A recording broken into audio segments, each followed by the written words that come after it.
예, 돈이 되는 뉴스 시작합니다. 하이투자증권 스마트 PB센터 이권희 부장 나오셨습니다. 안녕하세요. 네, 안녕하세요. 네, 반도체 이야기를 해보겠습니다. 그동안 반도체 눌리면 사야 된다를 지속적으로 외치셨고 이 코너를 통해서 많은 분들 아마 도움을 받으셨을 겁니다.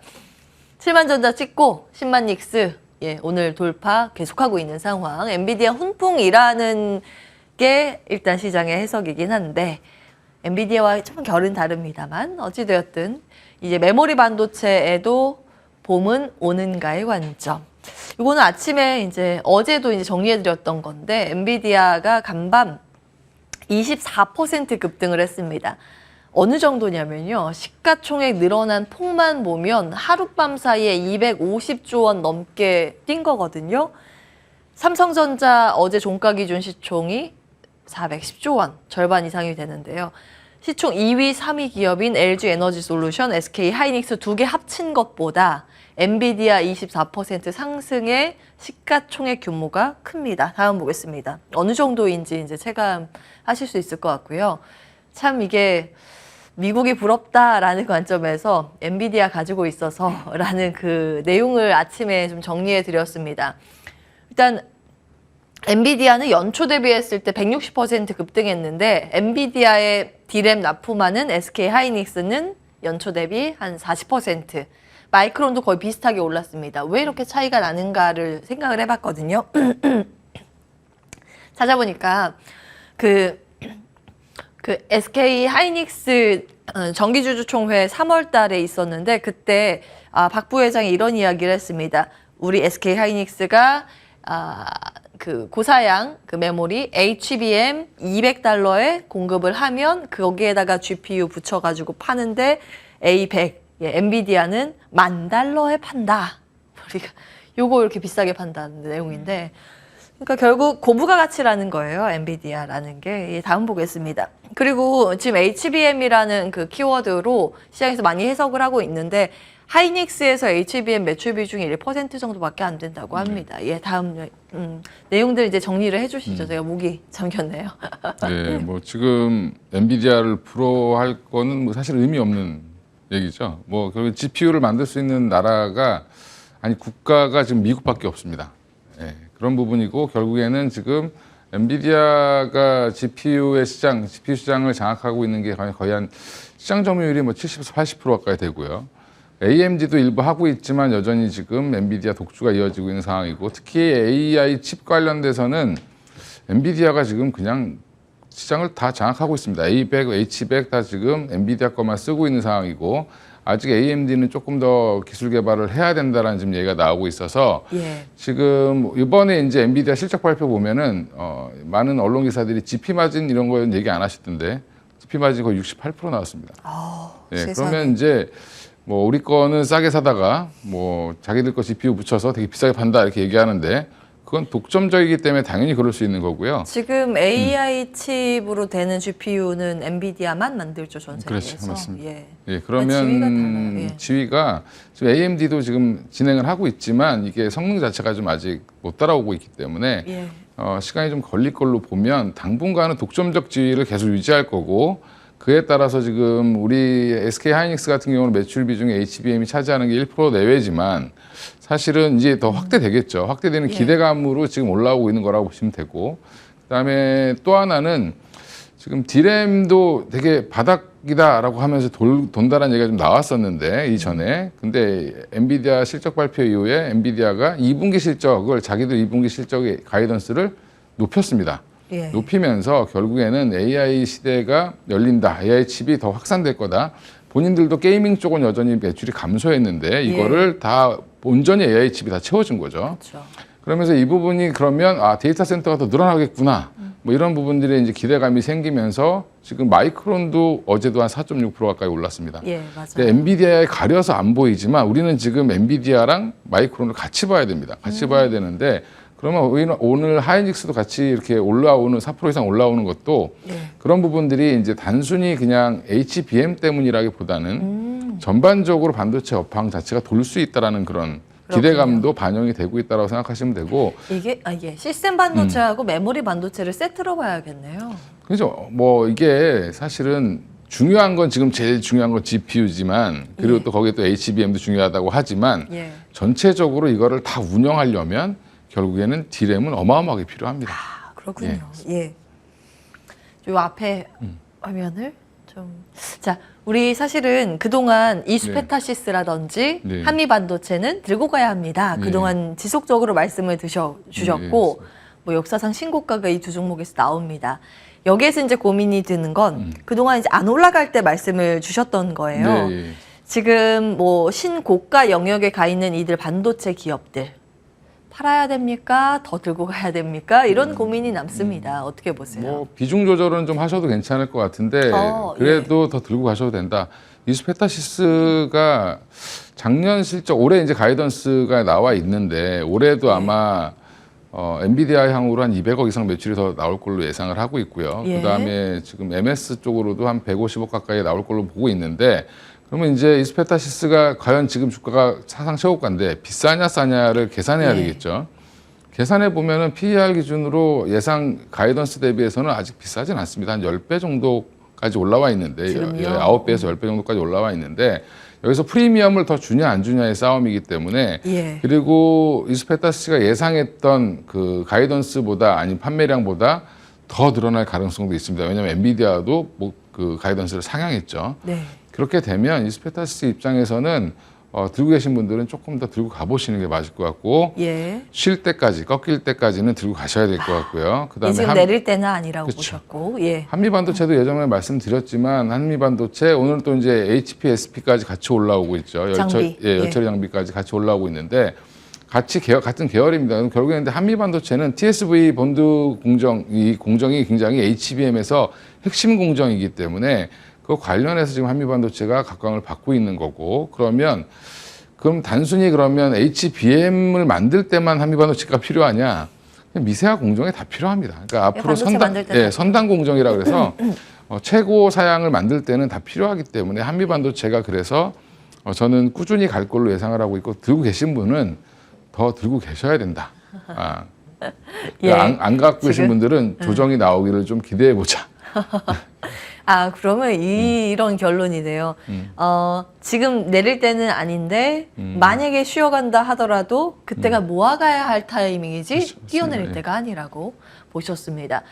자, 이제 그동안 말씀 주셨던 그 장비, 뭐 부품 이런 기업들이었는데 엔비디아랑 이제 SK 하이닉스가 이제 짝꿍처럼 이렇게 연관이 지금 시장에서 형성이 됐잖아요. SK 하이닉스의 뷰는 어떠신지도 궁금합니다.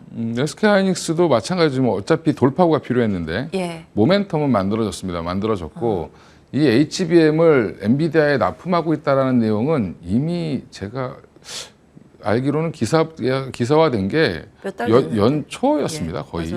그러면 이미 알려져 있는 사실이었는데 이게 외국인들이 이제는 엔비디아 실적을 보고 사기 시작한 거죠.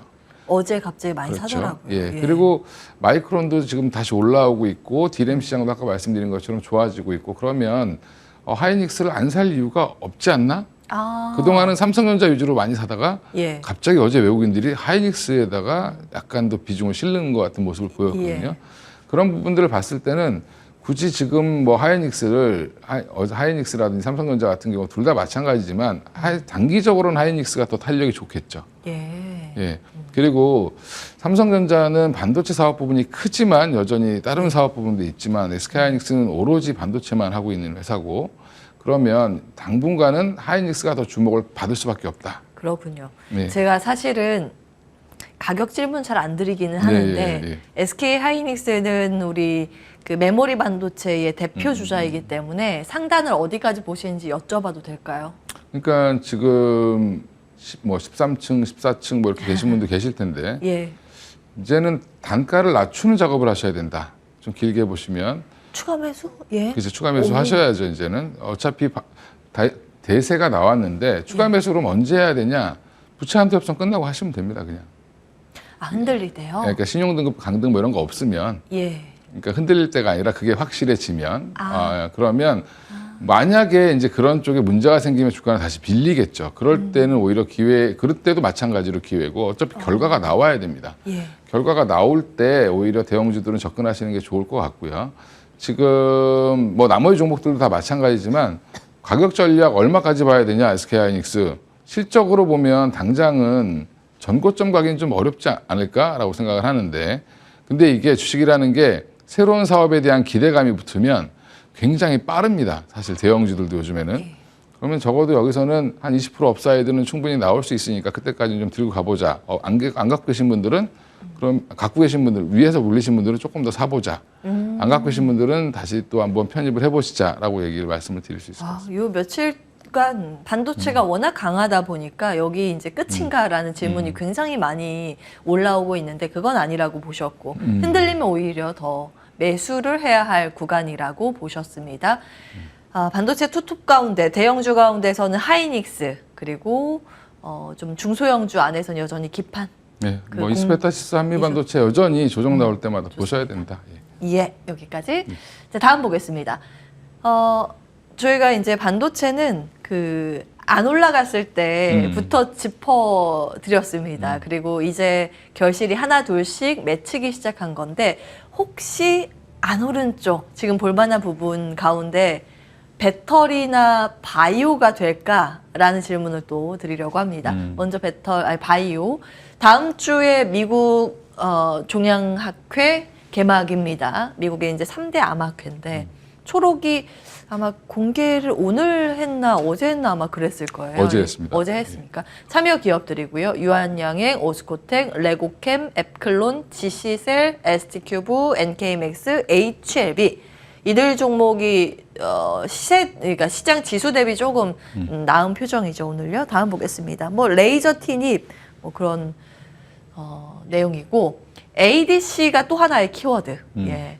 이게 ADC라는 게 어떤 설명을 좀 부탁드려도 될까요? 약간 플랫폼이라고 보시면 됩니다. 물질을 개발하는 플랫폼인데 이거를 이제 활용해서 앞으로는 뭐 레고캠 바이오라든지 뭐 그다음에 그 전에 ABL 바이오라든지 이런 플랫폼으로 신약을 개발해서 이제 빨리 넘기거나 아니면 이제 그런 이제 플랫폼 자체를 ADC라고 이제 하시면 될 것 같습니다. 예, 관련 이제 기업들인데 아마 아스코에서 한번 주목을 받게 될 텐데 그리고 나서 이제 빅딜이 어떻게 이루어지는지가 하나의 이 긴 관점에서 관점 포인트입니다. 예, 일정들 같이 이제 보유하신 분들 체크하시면 될 것 같고요. 다음 보겠습니다. 자, 여기는 이제 ADC를 집중적으로 다뤘네요. 사실은 뭐 여러 가지 다른 물질들도 많기는 한데 일단 투자 포인트 잡아주십시오. 예, 제약바이오 지금 보면 아스코가 개막하기 전에 원래 예전에는 한 2주 전부터 난리였습니다. 어디가 참여를 5년 하냐. 전만 하더라도. 그렇죠. 네. 그리고 이제 그게 점점 옅어지더니 맞아요. 코로나 국면에서는 거의 이제 뭐 대면으로 안 열렸고 온라인으로 열렸기 때문에 별로 주목을 못 받다가 다시 이제 리오프닝 되고 이제 다시 뭐 주목을 해보자라고 얘기를 하는데 별로 생각보다 반응이 별로 없죠. 예. 예, 별로 없는 이유가 바이오에 대한 공부를 지금 다들 많이 좀 하셔서 이게 뭐 초록을 발표해서 굉장히 성과가 좋고 하는 거 다 좋은데 그러면 주가가 예전 같으면 만약에 급하게 올라간다라고 하면 지금은 급하게 올라가지 않고 있습니다. 그러니까 계약이 맺어져야 오르더라고요. 예, 지금은. 계약을 맺어줘도 요즘엔 계약금만 보죠. 아, 맞아요. 예. 먼저 선납금 뭐 얼마나 들어오나 그쵸. 이거 따져보시더라고요. 예전에 이제 뭐 한미 약품이죠. 이제 받았던 것들을 계약했던 걸 다 못 받는 걸 봤죠. 예. 예, 그런 걸 보면서 이제 중간에 취소될 수도 있구나라는 것도 알고 그러니까 많이 이제 공부가 되시고 나서부터는 이제 약간 어떻게 보면은 팬들의 영역으로 바뀌었다. 그러니까 이제 약간 제약바이오 좋아하시는 분들 뭐 자기가 이제 좋아하는 종목 위주로 계속 팔로우업 하시면서 가시는 분들은 굉장히 뭐 오히려 투자가 더 편해졌을 수도 있는데 예. 지금은 이제 오히려 보면 우하고 몰리는 현상은 없습니다. 그러니까 벌써 어제 초록을 발표했는데 반응은 없고 오히려 지금 레고캠 바이오가 애널들이 가장 좋다고 주목을 했는데 주가는 오히려 밀리고 있는 상황이고 예. 예, 그러니까 이게 우주항공 테마도 보면 나로가 성공했는데 오히려 빠지죠. 그러니까 이게 결국에는 아직은 바이오에 대한 심리는 조금 더 돌아서려면 금리가 조금 더 내려와야 되는 부분도 있을 것 같고요. 아스코 관련돼서도 여전히 뭐 종목들은 나옵니다. 뭐 저도 개인적으로는 오스코텍도 굉장히 좋아하고, 뭐 레고캠바이오도 좋아하는데 여전히 주가의 반응은 좀 빠르지 않기 때문에 이쪽으로 자금이 좀 쏠리진 않는 현상이 나오고 있어서 향후에 길게 볼 때 좋을 거를 찾아달라라고 얘기하면 말씀드릴 수 있겠지만 사실은 지금 당장 뭐 이거를 어떻게 할 수는 없으니까. 길게 보면 좋을 것. 제가 한번 맞춰볼까요? 셀트리온? 그 셀트리온 너무 진부하고 바이오 그건 이제 셀트리온은 바이오 기업이긴 하지만 어떻게 보면 약간 제약 단계로 넘어가는 형태라고 보시면 되고, 그러니까 실적 대비해서 주가가 움직이는 현상이 나오고 있고, 근데 지금 이제 여기 나오는 기업들 같은 경우는 대부분 진짜로 신약을 개발하는 회사들이 대부분 많죠. 유한양행을 빼고는. 그래서 저는 뭐 오스코텍도 기술력 굉장히 좋다라고 보고 있고요. 레고캠바이오도 전통적으로 가장 좋은 회사 중에 하나입니다. 거기도. 그리고 ABL 바이오도 좀 주목을 하고 있는데 여기는 좀 안 나와 있죠. HLB도 조만간에 근데 지금 NDA 신청해 놓은 게 결과가 나오면 또 한 번 이슈는 될 수 있지 않겠나. 이제 바이오 관심 있으신 분들은 이런 종목 위주로 한번 시세 체크를 해보시면 좋을 것 같습니다. 다음 넘어갈까요? 자, 이제 건설사 이야기를 좀 해볼 텐데, 이제 갈 때가 됐는데 잘 안 가요. 중소형 건설사가 들썩이는 이유는 사실 이 뭐 해외 수주 기대감이라기보다는 지금 우크라이나 재건 테마에 조금 더 편승하는 그런 분위기입니다. 좀 체크해 주십시오. 일단 뭐 일부 건설사가 지금 동부건설이죠. 이제 동부그룹과는 관계가 없는 회사입니다. DB를 안 쓰죠. 따로 이제 사모펀드 갖고 있는 회사인데 이 회사는 지금 5천억 규모 엘살바도르발 수주, 엘살바도르가 뭐 이런 5천억을 줄 수 있는 능력이 있냐? 뭐 이렇게 물어보시는 분들도 있을 텐데, 물론 이제 그 나라 분들이 들으시면 기분이 나쁘시겠지만 해외 원조 자금, 우리나라 돈도 들어가 있습니다. 그러니까 그게 우리가 정부가 지원하고 우리가 지어주는데 도로 받아오는 거죠. 그러니까 이게 사실은 선진국들이 후진국들 지원할 때 보면 이렇게 돈을 주고 자기들 기업이 가서 그 돈을 다시 회수해오는 그런 형태로 보시면 될 것 같고요. 지금 이거는 수주를 했기 때문에 올라가는 거고, 삼부토고는 여전히 저번에 수요일 날도 말씀드렸던 것 같은데 우크라이나 재건 포럼에 참석을 했죠.